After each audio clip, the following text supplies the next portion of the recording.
राम राम सभी दोस्तों को मेरी तरफ से जय श्री कृष्ण। सभी को संकल्प कोचिंग क्लास पर एक बार फिर से हार्दिक स्वागत और अभिनंदन करता हूं। जो क्लास में विराजमान है उन सभी को मेरी तरफ से प्रणाम, और जो अभी लाइव वीडियो देख रहे हैं उन सभी को भी मेरी तरफ से प्रणाम।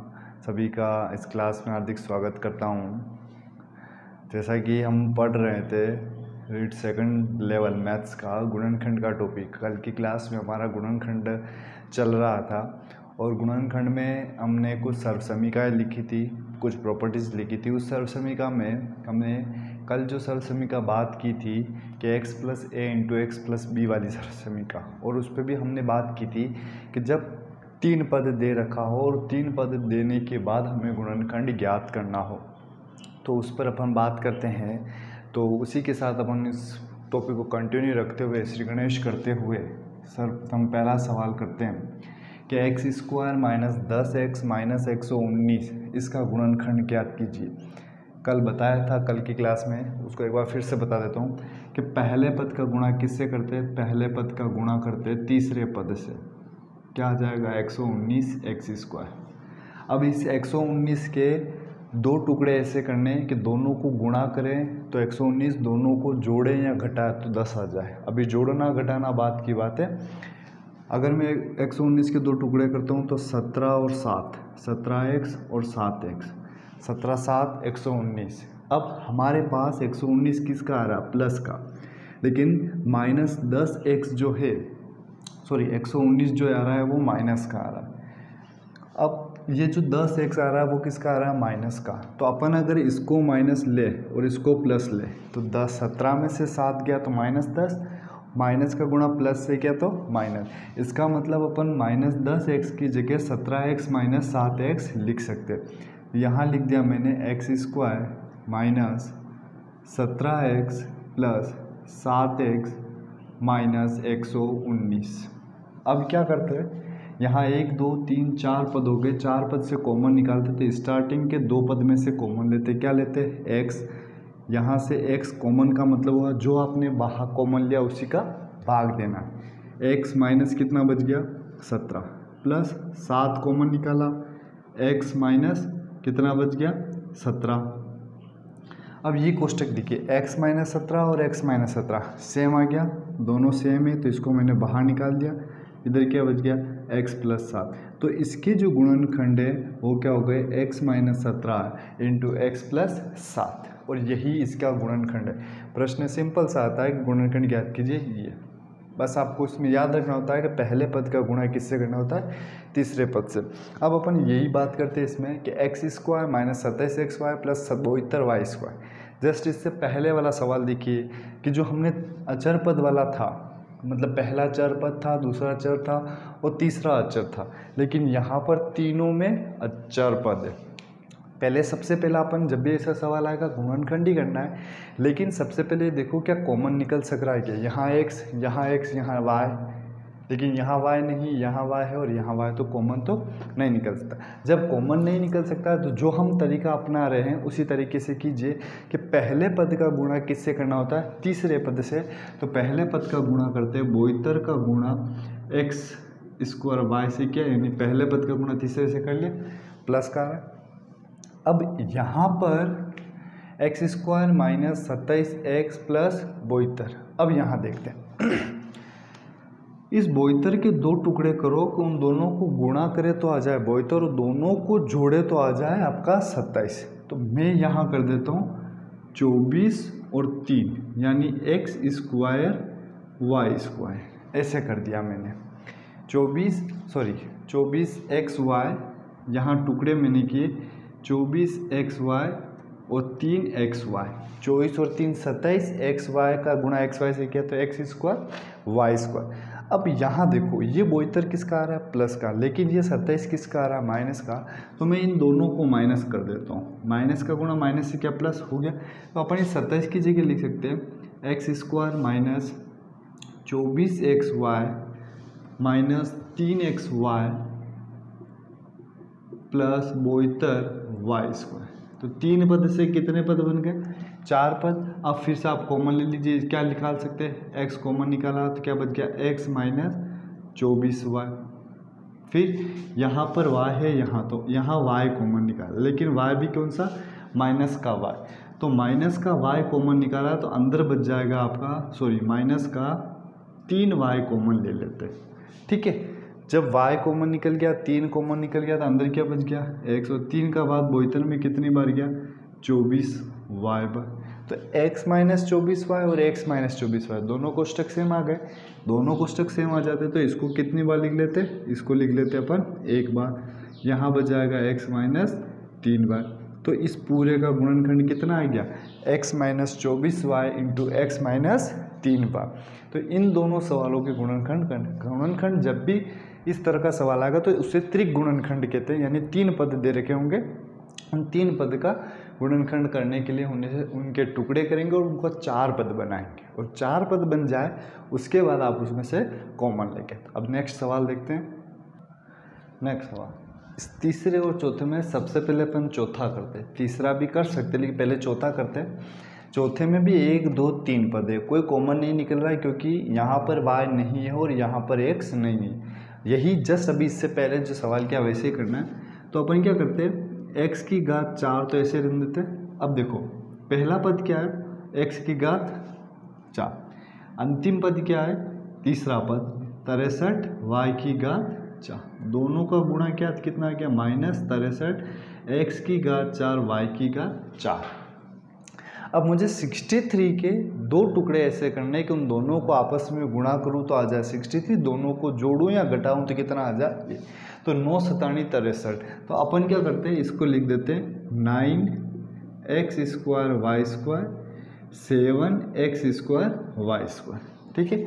9 और 7। अब यहाँ माइनस द्वारा तो मैंने यहाँ 9 में से 7 गया 2, ये प्लस माइनस का गुना प्लस, यानी इस 2 की जगह अपन लिख सकते हैं minus 9x square y square plus 7x square y square minus 63 y की घात 4। अब 3 पद के कितने पद बन गए? 4 पद। कॉमन क्या लेंगे इन दोनों में से? x की घात 2। जब x की घात 4 में से x की घात 2 बाहर निकल के अंदर क्या बच गया? x की घात 2 माइनस 9y स्क्वायर प्लस इसमें से क्या लेंगे? एक तो 7 लेंगे, एक y स्क्वायर कॉमन लेंगे, तो यहाँ क्या बच जाएगा? x स्क्वायर माइनस 9 सतानी 63 वाई स्क्वायर। दोनों कोष्टक सेम आ गए। कितनी बार लिखना है इन दोनों को? 1 बार। और इसको कितनी बार लिखना है? X square plus 7 y square. तो ये हो गया x square minus 9 y square into x square plus 7 y square उसके गुणनखंड। अब ये है तीसरा सवाल। तीसरा सवाल ये है, ये पूरा एक्स स्क्वायर माइनस 2x का whole square plus 17 x square minus 2x plus 66। अब इसके भी गुणनखंड करना। गुणनखंड करने का तरीका तो वही बताया था मैंने आपको, पहले पद का गुणा किससे करना है? तीसरे से। तो यहाँ अपन कंफ्यूज हो जाते हैं, इसलिए अपन क्या करते हैं, इसको सवाल को सरल बना लेते हैं। सरल बनाने के लिए क्या कर लेते हैं, x square minus 2x equal to क्या मान लेते हैं? ए है। अब इस पूरे की जगह मैंने लिख दिया ए स्क्वायर, ठीक है, प्लस 17a प्लस 66।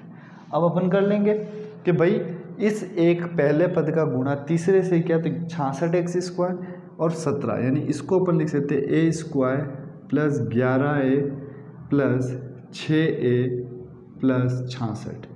11 और 6 17, 11 6 66 ए स्क्वायर। कॉमन निकाला, a कॉमन आया तो अंदर क्या बच गया? a प्लस 11 प्लस 6 कॉमन निकाला, अंदर क्या बच गया? a plus 11। अब a plus 11 into a plus 6, ये इसके गुणनखंड नहीं है क्योंकि हमने a को क्या माना था? एक्स स्क्वायर में। तो अपन क्या करते हैं, x square minus 2x plus 11 into x square minus 2x plus 6। ये इसको क्या लिख दिया हमने? a की जगह जो हमने a का मान माना था वो a की जगह रख दिया। तो ये आ गया इस पूरे का गुणनखंड। तो जब भी इस टाइप का सवाल आ जाए, कंफ्यूज हो रहे हो, तो आप उसको पूरे को मान लो, a मानो चाहे आपकी मर्जी हो, जो मान के आप उसको सवाल को सोल्व कर सकते हैं।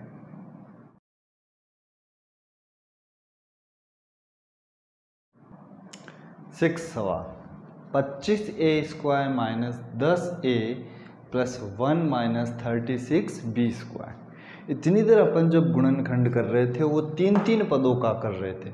अब यहाँ पर अपने पास 1, 2, 3 और 4 पद एक साथ आ गए, तो इसके गुणनखंड क्या क्या होगा ज्ञात करेंगे। तो देखो, इसको करने का तरीका ये है कि जब भी इस तरह से पद आ जाए तो स्टार्टिंग के 3 पद को आप ले लो, क्योंकि यहाँ ए है, यहाँ ए है, यहाँ अचर पद है और यहाँ पर क्या है बी। तो अपन क्या करते हैं, स्टार्टिंग के 2 पद ए समान चर वाले और एक अचर पद ले लेते हैं। तो मैं यहाँ सवाल लिख लेता हूँ 25a² minus 10a plus 1 minus 36b²। अब अपन क्या करते हैं, इस कोष्टक वाले को सोल्व करते हैं। कोष्टक वाले को सोल्व करने के लिए हमारे पास जो है कि 25a² माइनस 10a प्लस 1, इसके अपन गुणनखंड करते हैं और इसके गुणनखंड करने के बाद अपने पास ये एक पद हो गया, ये दूसरा पद हो जाएगा। इस हिसाब से पहले इसको सोल्व करते हैं। पहले इसको सोल्व करने के लिए ये कि 25a का गुणा अपन तीसरे पद से करते हैं, ठीक है। तो 25a² इंटू 1 यानी 25a²। अब इस 25 के 2 टुकड़े ऐसे करने कि उन दोनों टुकड़ों को गुणा करें तो 25 आ जाए, यानी 5a इंटू 5a। लेकिन यहाँ कितना आ रहा है, तो माइनस और माइनस कितना हो गया, माइनस 10 है, लेकिन माइनस का गुणा माइनस से करेंगे तो प्लस आ जाएगा। तो यहाँ लिख देता हूँ मैं 25a² minus 5a minus 5a plus 1 और माइनस 36b² जो है पीछे वो। अब यहाँ से अपन 4 पद आ गए तो एक कॉमन ले लेते, कॉमन यहाँ से लेते अपन 5a कॉमन ले लेते। जब 5a कॉमन लिया तो यहाँ क्या आ जाएगा, 5a माइनस 1। फिर यहाँ से माइनस 1 कॉमन लेते। क्यों लेते हैं माइनस 1, क्योंकि यहाँ 5 है और यहाँ 1 है। ऐसे इन दोनों में से ऐसी कोई संख्या नहीं है जो कॉमन, लेकिन एक ऐसी संख्या 1 है जो कॉमन है, तो हमने माइनस 1 कॉमन लिया। तो यहाँ हो जाएगा 5a माइनस 1 और ये माइनस 36b को मैंने लिख दिया 6b का होल स्क्वायर, ठीक है। अब अपन लेते हैं वही जो कर रहे हैं इसमें कि 5a minus 1 into 5a minus 1 minus 6b का whole square. 5a minus 1 into 5a minus 1 को क्या मैं ऐसा लिख सकता हूँ, 5a माइनस 1 का होल स्क्वायर माइनस 6b का होल स्क्वायर, ऐसा लिख सकते हैं अपन। अब देखो हमारे पास एक सूत्र बन गया, एक नई सर्वसमीका। ये पूरा मान लीजिए a और ये पूरा मान लीजिए b, और कौन सी सर्वसमीका बन गई, a² माइनस b² बराबर a plus B into a minus B. तो a का पूरा मान क्या है, 5a माइनस 1। तो मैं यहाँ लिख देता हूँ इसका आंसर, a की जगह क्या लिखना है, 5a माइनस 1, ये तो पूरा है a, प्लस b का मान कितना है 6 इंटू बी। फिर क्या है a माइनस बी, a का मान है 5a माइनस 1 माइनस b की जगह कितना लिखना है माइनस 6b। ये इस पूरे का क्या आ जाएगा, पूरे का गुणनखंड आ जाएगा, यानी 25a² minus 10a plus 1 minus 36b² का गुणनखंड क्या आ जाएगा, 5a minus 1 plus 6b into 5a minus 1 minus 6b, ये इसका पूरे का गुणनखंड। नेक्स्ट सवाल, x की घात 4 प्लस 8x, इसका भी गुणनखंड करना है, ठीक है। तो x की घात 4 प्लस 8x गुणनखंड करना है, मतलब 8 का 2 का क्यूब 8 होता है, 2 का स्क्वायर 4 होता है, ठीक है। तो अपन क्या करते हैं, सबसे पहले इन दोनों में से x कॉमन ले लेते हैं। तो यहाँ हो गया x² प्लस 8, सॉरी x की घात 3 हो गया प्लस 8। अब यहाँ देखते हैं अपन इस पूरे को लिख सकते हैं x की घात 3 प्लस 8 को क्या लिख सकते हैं, 2 की घात 3, ठीक है। अब एक सर्वसमीका लग रही है a³ प्लस b³ और मैंने लिखाया भी था आपको a³ प्लस b³ बराबर क्या होता है a plus B into a² minus ab plus b²। याद कीजिए दोस्तों, a प्लस बी का होल क्यूब। तो a का मान कितना है x और b का मान कितना है 2। तो इस पूरे का आंसर हो जाए x तो बाहर है ही है, हमें लिखना है a प्लस बी, तो x प्लस 2, फिर a स्क्वायर यानी x square minus a into B, x into B 2x plus B square यानी 2 का स्क्वायर कितना हो जाएगा 4। ये पूरा ही इसका गुणनखंड आ गया कि x into x plus 2 into x square minus 2x plus 4, इस पूरे का गुणनखंड। नेक्स्ट देखते हैं अपन उधर a की घात 3 माइनस 5 अंडर रूट 5 b की घात 3, उसका भी गुणनखंड करना है। ठीक है, तो सवाल को देखते पहले हमारे दिमाग में ये आ गया, इसमें a cube minus B cube का फॉर्मूला लग रहा है और वो सर्वसमीकरण के माध्यम से ये गुणनखंड होगा। तो अपन इसको लिख देते हैं a क्यूब। ठीक है, यहाँ मैं लिख देता हूँ कि a की घात 3, इसको ऐसा लिख सकते हैं, माइनस क्या मैं इस पूरे को अंडर रूट 5 b की घात 3 ऐसा लिख सकता हूँ क्या? b की घात 3 करेंगे तो b का क्यूब हो गया, और अंडर रूट 5 का क्यूब करेंगे तो कितना हो जाएगा under root 5 into under root 5 into under root 5, ये कितना हो गया 5 और अंडर रूट 5, यानी हमने 5 अंडर रूट 5 की जगह क्या लिख दिया अंडर रूट 5 बी क्यूब। अब a cube minus B cube की सर्वसमीकरण क्या होती है, मैंने लिखाई थी आपको, क्या होती है a माइनस बी है तो यहाँ लिख दीजिए a माइनस बी। अब माइनस आ गया तो अंदर क्या आ जाएगा प्लस आ जाएगा, a square plus A B plus B square, बस वही a की जगह a रखना है, b की जगह अंडर रूट 5 b रखना है। तो यहाँ लिख देते हैं a minus under root 5 b, ठीक है, इंटू a स्क्वायर यानी a का स्क्वायर प्लस a की जगह इंटू b, तो ये हो जाएगा under root 5b plus b की जगह क्या है अंडर रूट 5b का स्क्वायर। अब इसको सोल्व लिख देते वापस व्यवस्थित, a minus under root 5 into B a square plus under root 5ab plus 5b square, इस पूरे का गुणनखंड आ जाएगा कि a minus under root 5b into A square plus under root 5ab plus 5b square. Under root 5b का वर्ग करेंगे तो अंडर रूट 5 का वर्ग हो जाता है 5b स्क्वायर। नेक्स्ट सवाल, a की घात 4 minus 13 a square b square plus 36 b की घात 4। अब इसमें भी यही करना, शायद ऐसा a की घात मतलब a जिसकी पावर 4 हो, ऐसा सवाल हमने पहले किया था कि पहले पद का गुणा तीसरे पद से करते हैं तो कितना आता है, पहले का गुणा अगर मैं तीसरे से करता हूँ तो 36 a की घात 4 b स्क्वायर। अब मुझे 36 के 2 टुकड़े ऐसे करने, यानी 36 के 2 टुकड़े क्या हो सकते हैं 18 इंटू 2 36 होता है, ठीक है, लेकिन 18 और 2 13 नहीं होते हैं, लेकिन 9 और 4 कितने होते हैं 36 और 9 और 4 13। तो इसको लिख दिया a की घात 4 minus 9 a square b square minus 4 a square b square plus 36 b की घात 4।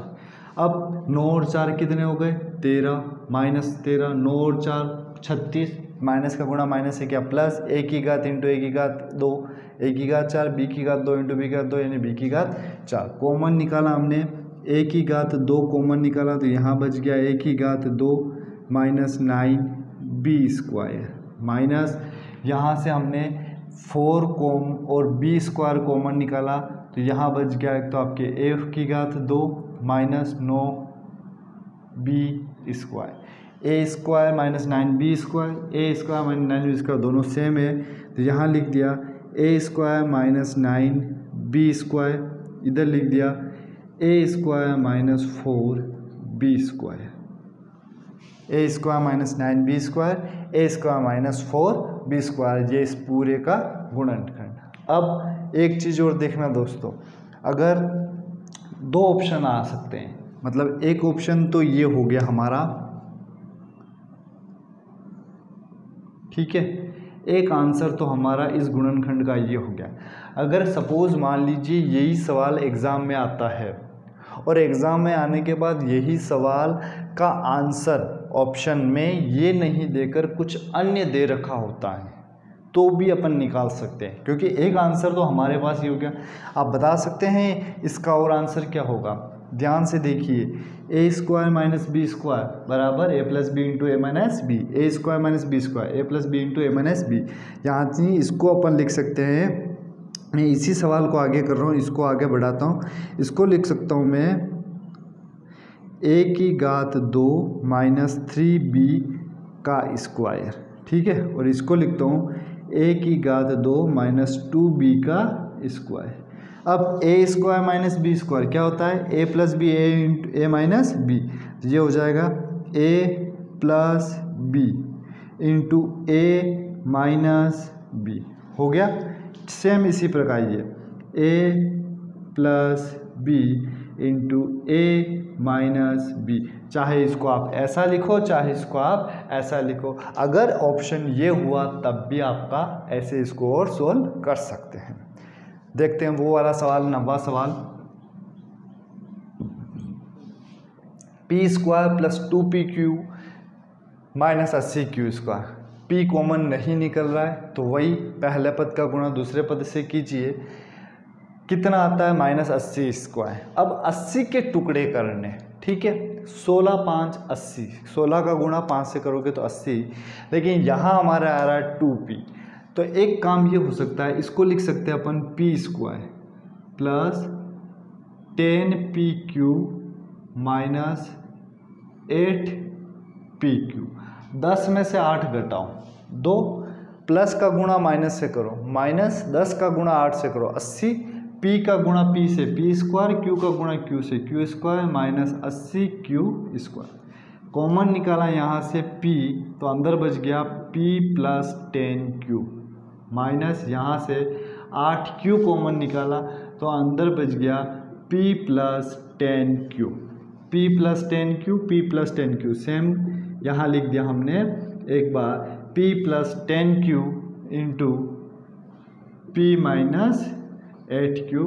इस पूरे का क्या आ गया, इस पूरे का आ गया गुणनखंड, p plus 10q into p minus 10q।